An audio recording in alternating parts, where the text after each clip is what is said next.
Ever feel like no matter how much effort you put into marketing, sales, or advertising, your business just isn't growing fast enough?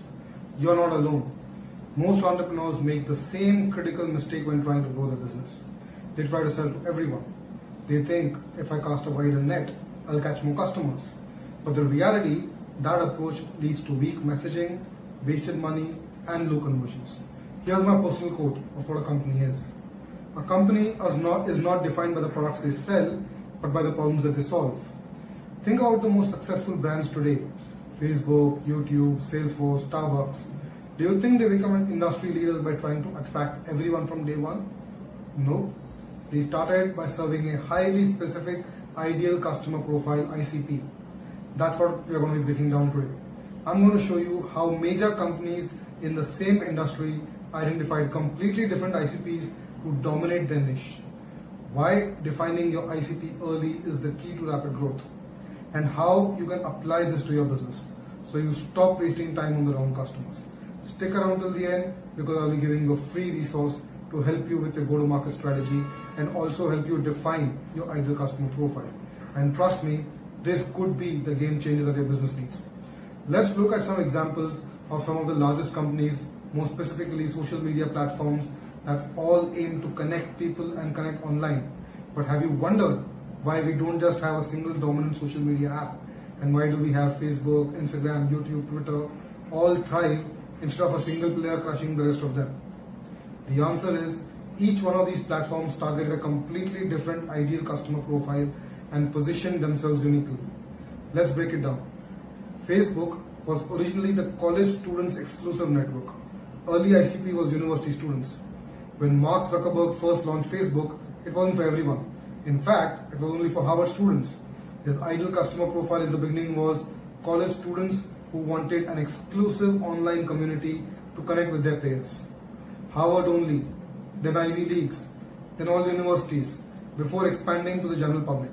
In fact, for the first 6 months, they only focused on university students. So the question is, why did it work? It created exclusivity. University students were already highly social and tech savvy. Colleges had natural built-in networks, making it easy for the platform to spread. Once Facebook dominated the college market, it gradually opened up to the general public, eventually becoming the largest social media platform in the world. But in the beginning, it never tried to target everyone at once. Now let's look at Instagram. Instagram was the visual storytelling app for creators. So the early ICPs was millennials and influencers. Now let's talk about Instagram. At first glance, it might seem like it's just another social media app, but its success came from focus on a completely different ICP from Facebook. Instagram's initial ideal customer profile was creative millennials who wanted to share visually appealing moments. Travelers, foodies, fashionistas, and lifestyle influencers who cared about aesthetics. Mobile-first users who preferred a simple, photocentric experience over Facebook's cluttered feed. Now, why did this work? Instagram focused on high-quality images and filters, making posts look polished. They tapped into early influencers, helping brands and creators showcase aspirational content. The app was mobile-first, unlike Facebook, which was designed for desktop users. Instagram's early users were trendsetters and visual storytellers, a completely different audience from Facebook. This allowed it to become the #1 platform for visual content and influencer marketing. The third was YouTube, the video platform for content creators. The early ICP, do-it-yourself creators and vloggers. When YouTube started in 2025, it wasn't competing with Facebook or Instagram. Instead, it focused on a completely different ICP, aspiring video creators who needed a free platform to publish content. Every day, people who wanted to share knowledge, vlogs, or entertainment, users would be searching for how-to videos and tutorials. This was the ICP. Now, why did this work? Because YouTube positioned itself as a video-first platform rather than a text or a photo-based social network. It empowered anyone to become a creator rather than just a person consuming content. It tapped into education and entertainment with do-it-yourself tutorials, gaming content, and vlogs becoming massive. YouTube's success wasn't about competing with Facebook or Instagram. It was about serving video creators first, which made it the dominant video platform globally. Let's look at Twitter, the real-time news and discussion hub. The early ICP was journalists, thought leaders, and professionals. Now, Twitter took an entirely different approach. Unlike Facebook or Instagram, it wasn't about social connections, it was about real-time conversations. Twitter's initial ICP was journalists, politicians, thought leaders, celebrities who needed a platform for instant news updates. Celebrities and public figures who wanted to engage with fans in short, digestible messages. Professionals and marketers who used it for networking and trending discussions. Now, why did this work? Twitter's 140 character limit. Forced, concise, fast-paced conversations. News outlets and journalists adopted it early, making it the go-to place for breaking news. Thought leaders and politicians used it to build influence, which attracted an intellectual and professional audience. Twitter didn't try to be a social network for everyone. It became the leading platform for real-time discussions and trends. So what's the big lesson here? Even though Facebook, Instagram, YouTube, and Twitter are all social media platforms, their success came from choosing a specific ICP and dominating that space. Facebook, it focused on exclusively college networks before going mainstream. Right now, it's primarily a population for adult audiences, which are primarily 40 plus. Instagram focused on visual creators and lifestyle influencers before expanding. YouTube focused on do-it-yourself creators and video bloggers before becoming the global video giant. Twitter focused on news journalists and professionals instead of general social networking. Each platform succeeded because it started with a narrow ICP, built dominance, and only then expanded. If they had tried to serve everyone from day one, they wouldn't have stood out, and they probably wouldn't have existed today. So the question is, what is your ICP? Now let's bring this back to us. Are you trying to sell your product to everyone? Or are you defining a clear ICP that you can dominate first? Let me know in the comments below and we can have a good discussion and discuss that in the next video. Who do you think your ideal customer profile is?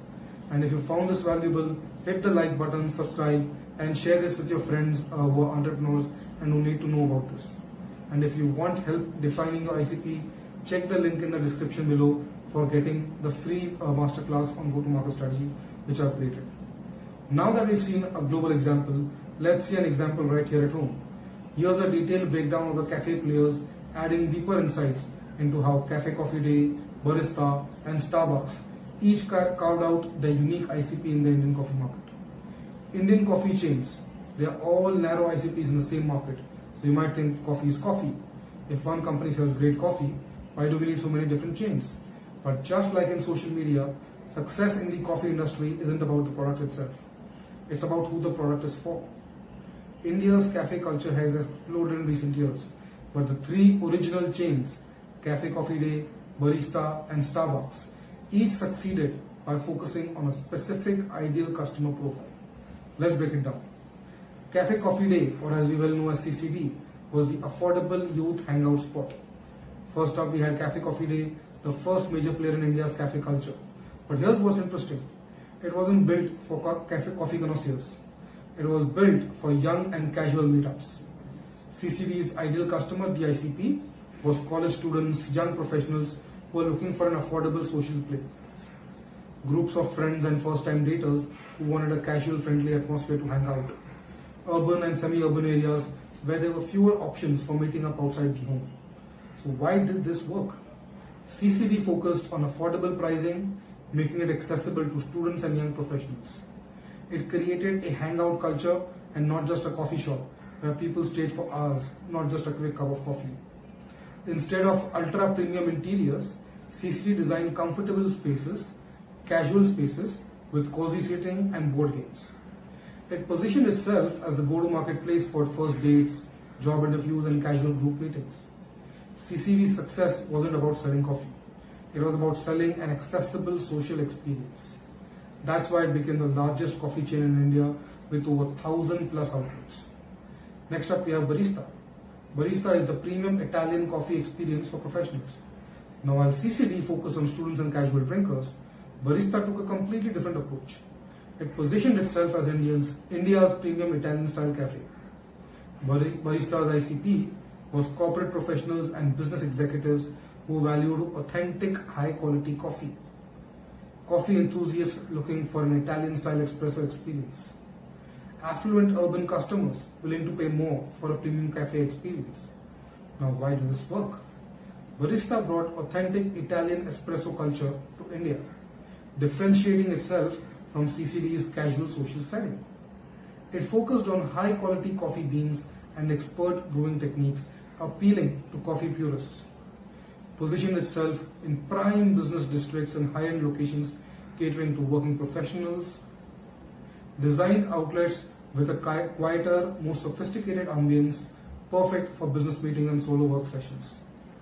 By defining a premium corporate-friendly ICP ideal customer profile, Barista became the preferred choice for serious coffee drinkers and professionals. Now let's look at Starbucks. Starbucks was the global lifestyle-driven coffee brand.